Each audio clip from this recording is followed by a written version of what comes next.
good morning, dear students. Welcome back to the part 3 video of the rise of nationalism in India. Till now, we have studied about the non-cooperation movement. Today, we are going to study about the civil disobedience movement. Now, what are there today? Today, we are going to study about the Simon Commission, the Round Table Conferences, Gandhiji and his Dandi March, or else called as the Salt Satyagraha, also civil disobedience movement, where and all the civil disobedience movement took place, which are the groups which participated in the civil disobedience movement, significance and the limitations of civil disobedience movement, and last we will compare the non-cooperation movement and the civil disobedience movement. So where it all began? Remember, it was C.R. Das and Motilal Nehru who formed the Swaraj Party within the Congress to argue for a return to council politics. But younger leaders like Jawaharlal Nehru and Subhash Chandra Bose pressed for more radical mass agitation and for full independence. In such a situation of internal debate and dissension, two factors shaped the Indian politics towards the late 1920s. The first was the effect of the worldwide economic depression. The second one was the Simon Commission. What is the worldwide economic depression? Now, during the time of 1926, agricultural prices began to fall. As the demand for agriculture goods fell and exports declined, peasants found it difficult to sell their harvest and pay their revenue. So they found them in loss, and which created a situation where the depression happened. Remember, you have studied this last year, the Great Depression of 1930, where the stock market crashed in the United States, creating depression throughout the world. India was no less. It was also one of the country which actually faced severe losses. The second one was the Simon Commission. Simon Commission was appointed and came to India in February 1928. It was appointed to look into the working of the Government of India Act of 1919. You can check about the Act of 1919 and write it in the comment section down below. Krishnendu always does it. I suggest the rest of you also give it a try. This was to suggest further reforms in the system of administration. The members of the commission were all Englishmen and not a single Indian was included in it. So it led to an agitation called Simon Go Back. We'll study about that in the next one. This is the Simon Go Back agitation. It was a statutory commission set up by the British under Sir John Simon. Why it was sent? It was asked to study the constitutional system in India and suggest some changes. Indians opposed the Simon Commission because all the members of the commission were Englishmen. There was no Indian in it. Now, if there are no Indian in it, it wouldn't provide any hope of Swaraj to Indians. So they will be partial towards Indians. So how would they know what the Indians want, right? Now, as soon as Simon Commission arrived in India, it was greeted with the slogan, "Go back, Simon." All parties, including the Congress and the Muslim League, participated in the demonstrations. In an effort to win them over, the Viceroy, Lord Irwin, announced in October 1929 that he will provide a dominion status for India in an unspecified future and a roundtable conference to discuss. We'll study about that roundtable conference a little later. Now, in December 1929, under the presidency of Jawaharlal Nehru, the Lahore Congress formalized the demand of Purna Swaraj for full independence for India. It was declared that the day 26th January 1930 would be celebrated as the Independence Day, when people were to take a pledge to struggle for complete independence. Now, Gandhiji had to find a way to relate this abstract idea of freedom to more concrete issues of everyday life. Remember, we had not got independence by that time, even though Lord Irwin tried to give a dominion status, just like the colonies which were in Australia and some other parts. So the Lahore Congress is significant for the day of Purna Swaraj. Yeah, it was decided to celebrate 26 January, and they decided to launch a civil disobedience movement to win the Purna Swaraj. Now, why it is significant? It is significant because of the two important decisions. One, the attainment of complete independence, or else the Purna Swaraj. It was decided to launch the civil disobedience movement. What is civil disobedience movement? How did it got launched? Or the stages of the civil disobedience movement we are going to study. Remember, that is the day, 26 January. January as the day we celebrate that day as the Republic Day. That day is the day when the Constitution got adopted. Now let's come into this one. Can you guess this event? Can you identify this event? 99 out of 100 will definitely identify the event. Yes, it is. It is the famous Dandi March. Now, why the idea of Dandi March? Mahatma Gandhi found a very powerful symbol that could unite the nation, that is salt. So on 31st January 1930, he sent a letter to Viceroy Irwin stating 11 demands. Some of them were of general interest, others were of specific demands of different classes from industrialists to peasants. The idea was to make the demands wide ranging so that all the classes in the Indian society could identify with them and everyone could be brought together in a united campaign, right? The most stirring was the demand to abolish the salt tax. Salt was something consumed by the rich and the poor alike, and it was one of the most essential items of food. The tax on salt and the government monopoly over its production. Monopoly means only they can produce it. Mahatma Gandhi revealed the most oppressive phase of British rule. So he wrote a letter. There were demands, and he wrote a letter in it in which he said that if the demands were not fulfilled by 11th March, then Congress would launch a civil disobedience campaign already decided in the Lahore Congress, right? Now Irwin was unwilling to negotiate. So Mahatma Gandhi started his famous Salt March accompanied by 78 of his followers from Sabarmati Ashram to Dandi. Dandi is a coastal town. That is why it's called as the Dandi March. What happened? On 6th April 1929, they reached Dandi. Okay, let's go from the beginning. The march was for 240 miles from Gandhi's ashram in Sabarmati to the Gujarat coastal town of Dandi. The volunteers walked for 24 days, about 10 miles a day. Thousands came to hear Mahatma Gandhi wherever he stopped. He told them that he meant Swaraj and urged them to peacefully defy the British. On 6th April, they reached, and he ceremoniously violated the salt tax by preparing the salt. By using the seawater, he broke the salt law. The government imposed heavy tax on salt. That is why this was shown as a defying, rejecting the government's measure.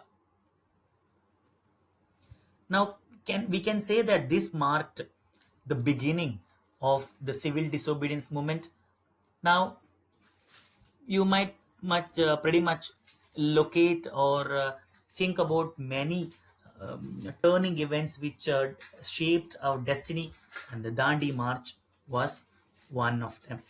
Now I'll come back to the first roundtable conference, the second roundtable conference, and Gandhi and Irwin Pact. Now the first roundtable conference was held in London on November 12, 1930 to discuss the Simon Commission, but it was boycotted by the Indian National Congress. Reason? No Indian. The commission had proposed self-government in the provinces and the Federation of British India and the princely states at the center. That means the dominion status. However, the representatives of the Muslim League, liberals and other parties had assembled for the discussion on the commission report. If you are wondering, the Muslim League is the Ali brothers. But in the absence of the premier political party, the first roundtable conference had to be adjourned, so nobody attended it. Now, the Gandhi-Irvin Pact. Early in 1931, two moderate statesmen, Sapru and Jayakar, initiated efforts to bring about approachment between Gandhi and the government. Six meeting with Viceroy Lord Irwin finally led to the signing of a pact between the two on March 5, 1931, where the Congress called off the movement and agreed to join the second roundtable conference. Now it was Gandhi, right? Regarding Gandhi-Irwin Pact, Jawaharlal Nehru remarks, "This is the way the world's end, not with a bang, but a whimper." Now, the second roundtable conference in 1931, it was in London during the viceroyalty of Lord Wellington during September to December 1931, and Gandhiji attended it on behalf of the INC. Nothing much was expected from the conference as the British government ultimately controlled everything, so they opposed any political or economic concession given to India, which could lead to independence. So the conference, however, was a failure. Gandhiji could not agree with the British Prime Minister Ramsay MacDonald on his policy of communal representation and refusal of the British government on the basic Indian demand for freedom. So the conference also closed without any productivity. Now, the main features of the civil disobedience movement. What is it? The Dandi March began, right? That marks the beginning. So he led a march on foot from Sabarmati to Dandi. People broke salt law in many places. Foreign goods were boycotted. Liquor shops were picketed. Government servants resigned to their jobs. Nothing new. Forest laws were broken. People refused to pay taxes because Gandhiji told them to do so. Leaders were arrested. Workers attacked government offices. So Gandhiji called off the movement on 5th March 1931. Again, don't get it. This one already I have discussed that one under the Gandhi-Irwin Pact. So because he wanted to attend the second roundtable conference. Now finally he called off the movement in 1934. Now the important question here in this is, which are the groups which attended this? Which are the groups which participated in the civil disobedience movement? Now remember, before we go there is something in the book regarding a person called Khan Abdul Ghaffar Khan. Now, no question is being asked about that one, but still, it's better to look at Khan Abdul Ghaffar Khan. Now, after immediately the Dandi was over, what happened? Thousands in different countries broke the law. They manufactured salt. They refused to pay the revenue and the Chowkidari taxes. And the people in the forest violated the forest law, going into the reserved forest. Now, worried by the developments, the colonial government began arresting. They started to arrest all the leaders. When Abdul Ghaffar Khan, a disciple of Mahatma Gandhi, was arrested in April 1930, is also known as the Frontier Gandhi. In Peshawar, angry crowd in Peshawar were demonstrating, facing armored cars and police firing. Many were killed. So a month later, when Gandhi found himself arrested, industrial workers in Sholapur attacked police posts, municipal buildings, law courts, railway stations. Now the frightened government like this responded with the policy of brutal repression. What did they do? Wherever they found the satyagrahis, they attacked. Women and children were beaten, and about 1 lakh people were arrested. In such situation, Gandhiji had to call off the movement to attend, remember, the second roundtable conference. And when he came back again, he didn't want to. When he came back to India from London, he saw Ghaffar Khan, Jawaharlal Nehru were both in jail. And the Congress had been declared illegal. Series of measures had been imposed to prevent meetings. And because this was not well received with Gandhiji, he called off the movement. Now, social groups which participated in the civil disobedience movement. Let us now look at the different social groups. First, in the countryside, rich peasant communities like the Patidars and the Jats. Now, you can look at here, rich peasants. For the rich peasants, depression and fall in prices affected them badly, so they demanded the reduction in land revenue. Swaraj meant reduction of taxes for them. For example, I told you the Patidars of Gujarat and the Jats of Uttar Pradesh, being the producers of commercial crops, they were very hard hit by the depression, and their cash income became less, and they found impossible to pay the government's revenue, and they had to reduce the revenue. So they participated in the civil disobedience movement. Right? That's for the rich peasants. Look at the poor peasants. Now the poor peasants were not just interested in the lowering of the revenue demand, they were small tenants cultivating land, and they rented from landlords. So they wanted the reduction in the rent because they are paying rent. They wanted the unpaid rent to the landlord to be remitted. They joined a variety of radical movements, often led by socialists and communists. Still, they supported this. Normally, Congress was willing to help for them. Congress faced huge backlash when they helped poor peasants. The rich peasants were unhappy. If they support the rich peasants, the poor peasants were unhappy, right? The third group that participated is the business class. Now, how did they relate to the civil disobedience movement? Now, remember, during the First World War, Indian merchants and the industrialists had made huge profits and become powerful because they supplied clothes to the army, the English army, right? Now they wanted to protect their imports of foreign goods and a rupee sterling exchange rate. They needed a fixed exchange rate that would discourage the import. To organize the business interests, they formed an organization called the Indian Industrial and Commercial Congress and the Federation of the Indian Chamber of the Industries, normally known as FICCI, FICCI. Led by, there were industrialists like Purushottam Das, Thakur Das, G.D. Birla. What did they do? They attacked the colonial government over the Indian economy and supported the civil disobedience movement. Remember, it was their interest in it. What is it? Demand the protection against the import of foreign goods. Now, all of them have their own. Now, the last one would be the industrial workers. The industrial working class did not participate in the civil disobedience movement in large numbers, except in the Nagpur region. Now, what happened in the Nagpur region? During that time, what used to happen was there were low wages and more working hours. They were poorly paid. Condition of the work was miserable. No health, no good safe conditions. So the railway workers and the dockyard workers in Nagpur conducted strike. Workers in mines wore Gandhi caps and took part in rallies. That is how they protested, right? These are the four groups. Now there are women too who participated. We'll take a look at that one also. Why did the different social groups join the civil disobedience movement? I told you the reason.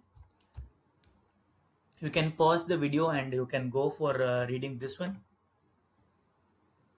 Right. I have explained this one. Again, it has come. You can pause the video here. Main contributions of the civil disobedience movement. So why is the civil disobedience movement important?